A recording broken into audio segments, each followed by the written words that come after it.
road dug up, what they do is they basically lay a piece of empty pipe in there. What you actually need now is high-speed fiber that runs through that pipe. That's what, in the term, is known as lit, which means you can actually send data or voice or a bunch of other things through it. And it's a little bit more than what you get at home. It's frankly a lot more than what you can get at home. So here's the consideration. What is the business model? It should probably have grant writing and funding expertise, and you have to have sales. You need two levers to go out and put together the partnerships that you want to do. For a variety of reasons, and a lot of them came up, East Gloucester zoning has to probably be addressed. I don't want to get into that, but it is, the buffer zone is how do you buffer zone and create this area? Very complicated. The allowances that we talked about, which is the height of the development box, and then the issue of performance standards. And I'm of the belief that you don't put performance standards on industrial development, you put performance standards on new development coming in. And what I mean by that is, it could be anything from quiet house design, blast protection, a notice in the deed that says, hey, you live next to a port, or you live in a port, and that means this, so don't call us, those kinds of things. You might want to think about a transfer of development rights approach, which only would apply, which is outside of the state's jurisdiction. It would only be the city council that have to do it, but it would have to be within the confines of the 50-28 discussion, so it would still be capped at no more than 28% of the total harbor and no more than 50% of any given parcel. All transfer of development rights allow you to do is put together some different parcels. And what we just talked about, the wastewater, something that I think you might want to think about, which is to improve the water side. Perhaps if you stabilize the taxes on those improvements, maybe it would do it. Basically say, look, what's more important is having piers and bulkheads and things that are actually usable and workable, generating the extra increment of tax on those based upon the new construction. I'm not sure, is it really, how much more money does it really generate? And communications bandwidth, that was something I was talking about speed, a lit fiber going through that conduit that runs at really, really high speed. And then what we're doing is also monitoring the harbor's economic activity, which is taking different components of this and actually translating it into, I was hoping we could do it as an index. It's going to be too complicated to do as an index, both to explain and actually do the math. So we're just going to have what we call a dashboard and having, it's,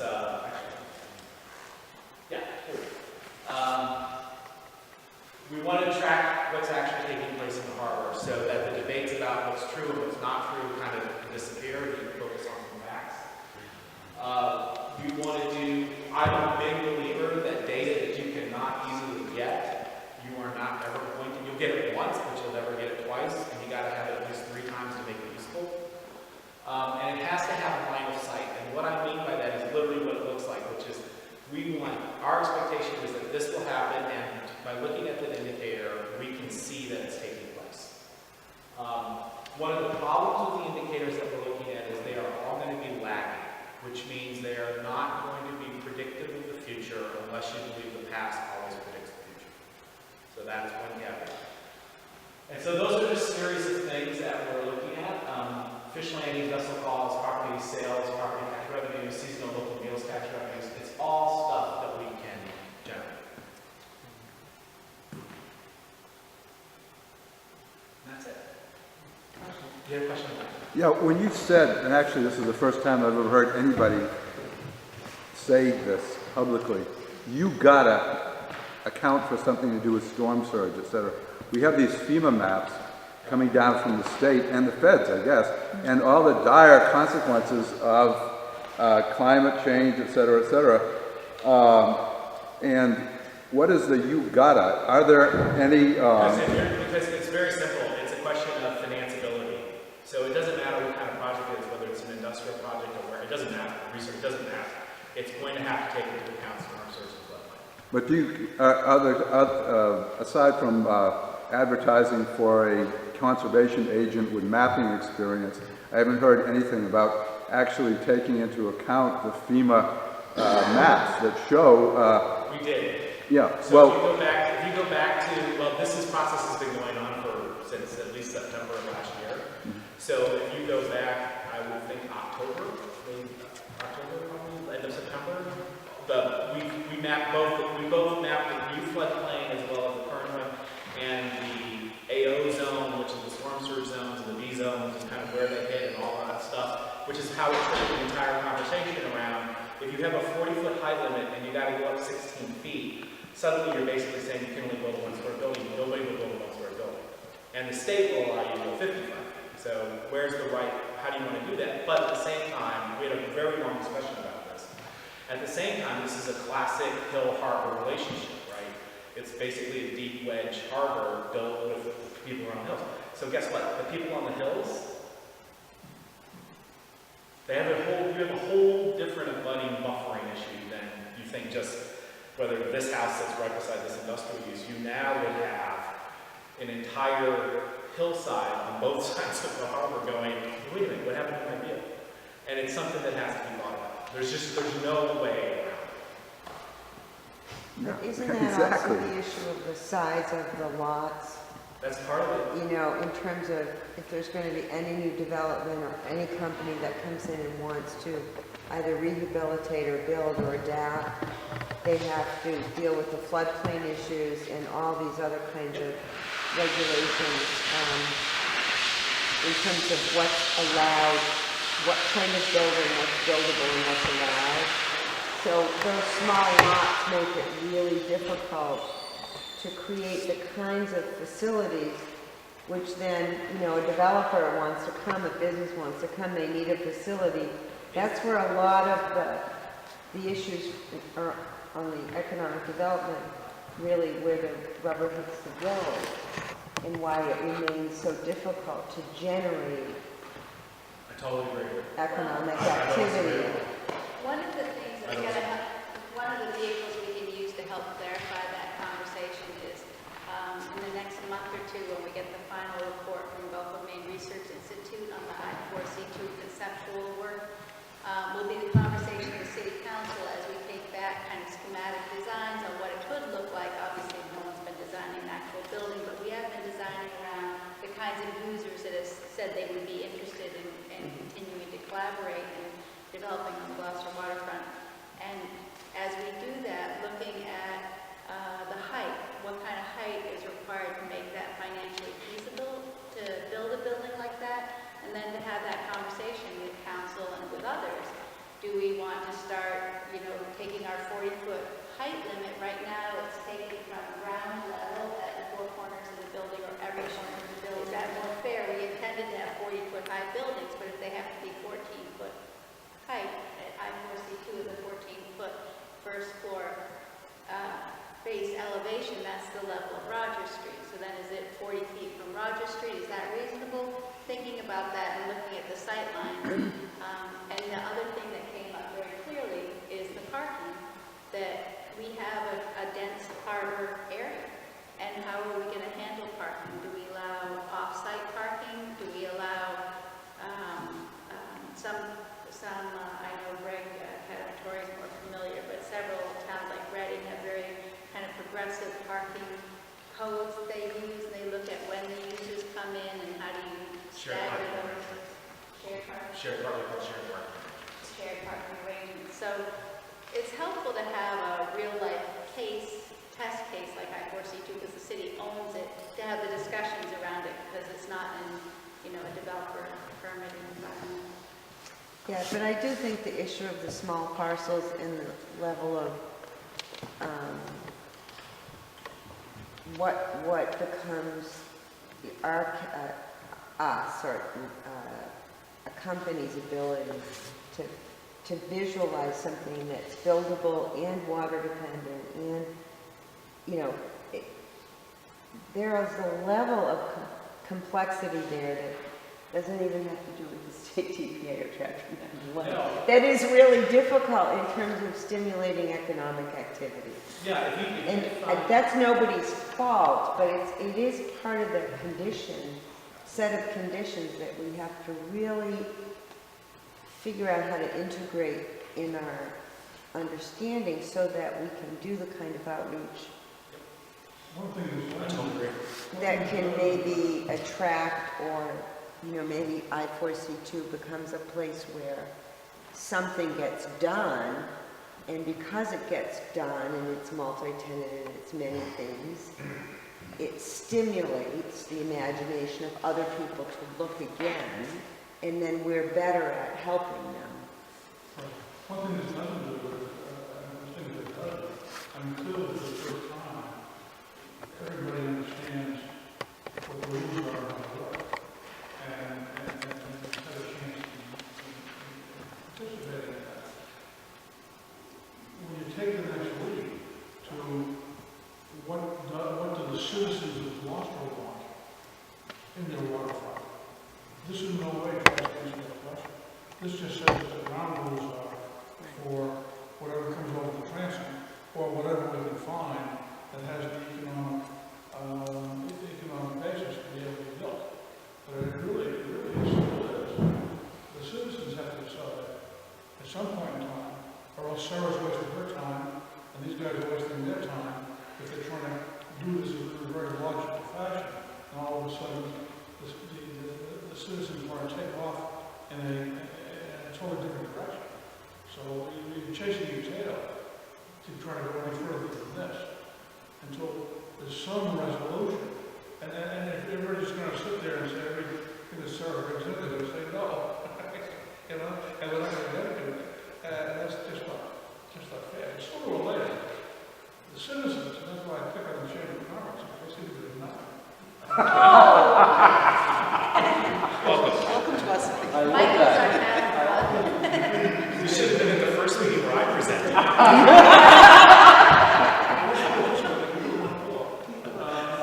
And then coming in and building some kind of a consensus, now that we have all these facts that they can use, and they can say, as business people, where are we weighing in on making this town work? There have been so many different meetings, many of which are in there, government listening, port recovery meetings, and harbor plannings, and public meetings, and whatever. I don't think the community thinks that a diverse and working waterfront is contentious. It's like, what are we going to do to get this work moving? And this is where straightening out the regulations and getting a strategy of investments is what we really need. So I don't really think... But there is the next step. There are next steps, but it's not really a question of going back to the public. That's been done so many times, and there's not a whole lot of variation of what they say. But could I just go to that climate thing, because I've been looking at climate, and I'm getting the impression that I do remember you looked at floodplain levels, but there are predictions now of storm surge flood levels. When you look at the maps of Gloucester Harbor going every decade, they're the scariest thing imaginable. The probabilities of floods at this height and storm energy coming on board, over 1 to 6 possibilities of these events happening. And then the West Antarctic ice sheet falling. You're left with kind of an impression that it's going to be not too long for younger people, at least in this community, when the viability of our waterfront development pattern is going to come into big question. And some of us have said, well, we're going to go back to the edge of the waterfront being Frontier Street like it was a couple hundred years ago, and then we'll face this question of whether the community's going to, or the state will buy up upland of Roger Street to even be able to maintain some kind of working waterfront. I really didn't see in this whole process. It's very interesting because Mass CZN has committed in 1,000 different ways to working with communities and DPAs, actually DPAs, to bring all of the latest information on storm surges and rising sea levels into the planning process. And I don't believe we've done it, and I think that's a big mistake. We're not looking far enough out to see where the damage is going to occur, where these lines are going to be moving, and what this waterfront, and then moving back from that future scenario thinking, what does that really mean about what we put Valerie, there? I love you. We talk all the time. We email all the time. I just want to get a 5-year plan done. Well, I hear you.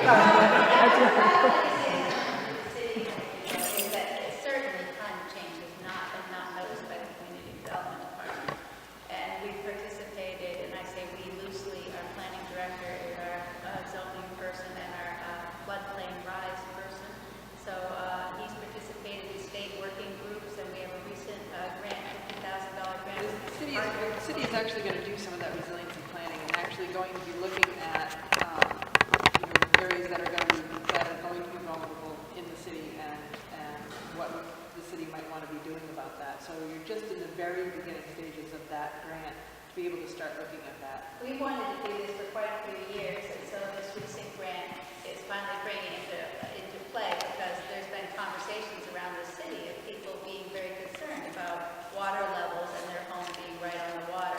So there are cities, there's a South Shore community and not Holyoke, what's one of the H's, that has created incentives, a grant program for if you raise your Hull, thank you. If you raise your house, you can get some grant support for the change, or if you adapt to the climate change. We had a similar kind of thing back when we had all the sewer work we had to do to meet Title V in West Gloucester. We got a sewer revolving loan fund established that gave everyone up to $10,000 to hook up to the new sewer when it came by. Which made a big difference for people for a $20,000 cost to your city to have $10,000 subsidized. And we did that through CDBG funds and revolving loan funds back then. And we also, so we would like to look going forward. If we have to adapt to climate change, what does it take? What are the standards? And how can we help people start to adapt? And as a city, adapt. But it is, I do believe that it's a 50 to 100 year time frame, and I think we just have to start as a planner to take a long enough time frame that we can work back and start to adapt. But I don't think it's for the 5-year harbor plan, other than we have brand new FEMA maps, and working with those, I think we're very firm. And there's two issues here. One is new construction, and one is allowed. And the second one is retrofitting construction. And one thing that I would encourage you all to look at is because it's a similar issue, it's a different issue, but it has similar planning programs and risk mitigation strategies, which is in the Midwest about flooding and what they now allow along riverfronts. They don't allow very much anymore. There's very little allowed anymore in new construction. If you go to Louisville, Kentucky, as a matter of fact, most of all of the riverfront has been turned into a public park. I mean, yes. There's not a seafood park, there's not a dock. There's a dock that rises and falls like this, but there's not a hotel, there's not a seafood processing company, there's nothing. It's a park. And it's a park with infrastructure that can absorb storm water so that they try to mitigate as much as they can. It's called it's a natural attenuation strategy. We looked at one in Connecticut for the Mill River area. It's really, really expensive. But you will look at things that you do not know now. The problem is it is so far beyond where we are. But what's very clear is, which is why we raised the height issue, the height issue has two aspects to it. One is the height limit within the development box that the city will allow. The second is that you have kind of an active harbor. And suddenly it could be 14 feet up. So the active harbor could be up here, not at the ground level that you're used to over time. It's just something that you can do. Let me get something fundamental, a couple of basic things. People are using first floors for parking, for temporary use. So that's what I'm saying, but that has to be incorporated in. Yeah, no, there are ways to adapt, and we will. I mean, if you were to listen to An Inconvenient Truth, would you empty out all of England? I mean, I don't think that's, you can go apocalyptic, or you can just deal with your practical, buildings have a 30-year life cycle, and you build for that 30-year expectation. Otherwise, you suddenly get into the point of view where suddenly you say, oh no, we have to abandon our waterfronts, and I don't see us on the East Coast doing that, especially our protected harbors. So if we build to the 2013 FEMA expectations, I think we're well within the building envelope, and if that's not true in these climate change meetings, please explain it, explore it. But I don't in any way want to put out the word that we're abandoning our harbor because we're worried about climate change. I don't think we're there. At least I'm not there as your harbor planning director. During the meeting the other day, you emphasized you're the back of the economics of the economist. That's why you're here. You're sharing with us numbers, important numbers, like 3,000 jobs related to fishing, for instance. Now, as an economist, I assume you recognize the Department of Commerce. A lot of numbers, a lot of economics. When those folks declare an economic disaster for the commercial fishing industry, particularly here, amongst other things, and I see you mentioning test kitchens, unmanned underwater vehicles, all sorts of interesting sort of small stack of relevance, and none of your economic proposals have anything to do actually with a fishing fleet and this fundamental core economic challenge of being essentially 30 and 40 years old, thoroughly high carbon, and not being able to respond, despite our best efforts on a thoroughly pro bono basis, against regional and federal regulatory dictates. We're not really in a position to innovate the way any other industry has been able to innovate. So I'm astonished to not find any reference to that in your plan. So if you don't want to deal with a fishing industry per such, if you want to go scientific, which seems to be the fundamental idea, let's go high-end, white lab coats and pretty laboratories, then I would suggest, let's go back to the slide that you had, how big the approximate guesstimated budget of the Office of Naval Research is. It's one of the largest marine, industrial, marine, scientific, marine technological budgets in the world. Whether you want to sign up in Greek formally or not doesn't matter. So if you want to excite those folks, then it depends very much on what your previous track record has been. So when folks like us, based on our 62 years worth of work, bring the Navy to town, and they get such a cold reception as they receive here, we are in trouble, because that word gets around. And this is just small steps. As the mayor said years ago when we started the project, that's through baby steps. And I think it matters if you want to excite other federal agencies to come in here beyond, NOAA is already here, so that doesn't fly. If you want to redirect other institutions of higher learning, research, anybody, to redirect some of the funding to come to Gloucester in fiscally constricting times, which is not going to happen. The question is, what are you going to do? So I think the public track record is a poor one in recent memory. I had maybe in my office and on the project 4 different times, and who was not present from the city? Ma'am, I'm going to stop The city that was now. never represented by Ms. But Garcia. I want to thank you all for coming. No, come on, don't monkey like this. Let's not fool mama grown adults, for heaven's sake. It matters what we do, it matters what we don't do. It matters how we respect local initiatives, and it matters how we blow by the worst calamity in Gloucester's history. And for the city to not address the fishing industry in any way, shape, or form, for you folks to just roll over, it's a bit much. This plan contravenes what you want to do. In fact, it encourages it. So I'm going to stop. But then why don't I see it? I don't see it on the screen. And I just want to say that public comment is welcome until the end of the month.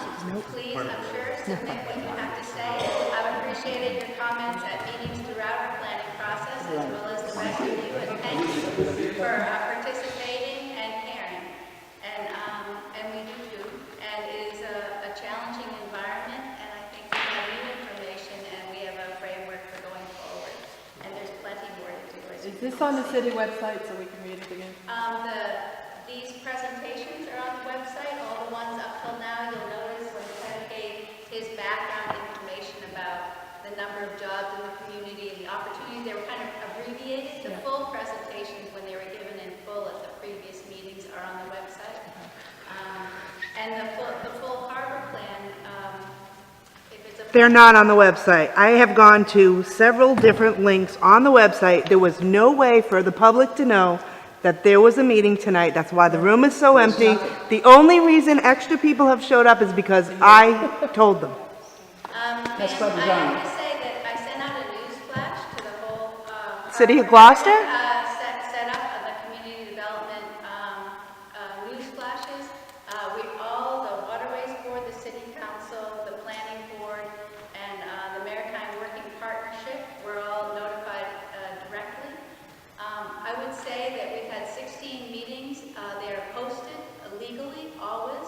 Where? We have had many, This one wasn't. and if you want the presentations, and I won't be bad, I'm sorry, I feel bad when people yell at me. Carmen, Listen, but wait. I'm not yelling. I just have a statement. I'm really tired of being the only person on a local level that connects with the public. That is why I am videotaping. There is not one person taking notes up there. I don't know how you're gonna go back and see what these meetings were all about without my film, because there's nothing being recorded tonight.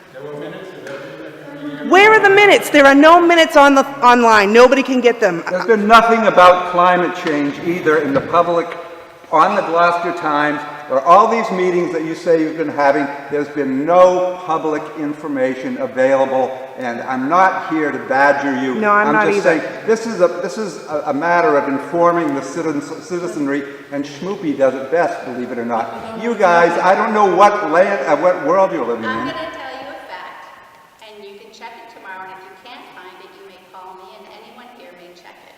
But if you go on the Harbor Planning and Development website, there is a record of the presentation of the process of these meetings, the makeup of the committee, the economic, the jobs, and that every presentation that Kevin has made that created the portions of this harbor plan are posted in a visual, PowerPoint visual on our website. All the information for the DPA boundary review that was done thoroughly is posted on the website. And I've been keeping that really accurate and up to date. And tomorrow, the full harbor plan draft that's available for public comment will be posted. So if you cannot find that, call me, because I will specifically help you get there. Is it your Because I website don't or the mind doing city's? that, but please don't put out the information that it's not there, because we've been very careful to make it there and to be very clear from day one what each step, and this is the first meeting, Peter, that I've seen you at of any of our committee meetings. I could be wrong. I'll tell you why, because there's no information out there about meeting times, places, and what the subject of the meetings. I'm serious. There's more on Plum Island, houses falling down in Plum Island, than there is about Wise Place flooding off Bass Avenue. I'm serious. The climate change issue, it is true, that has not been a focus of this harbor plan other than being responsive to the new FEMA maps, but you'll be interested to follow the process of the new city grant. I think a lot of people are interested, and I can see that you are too. And with that,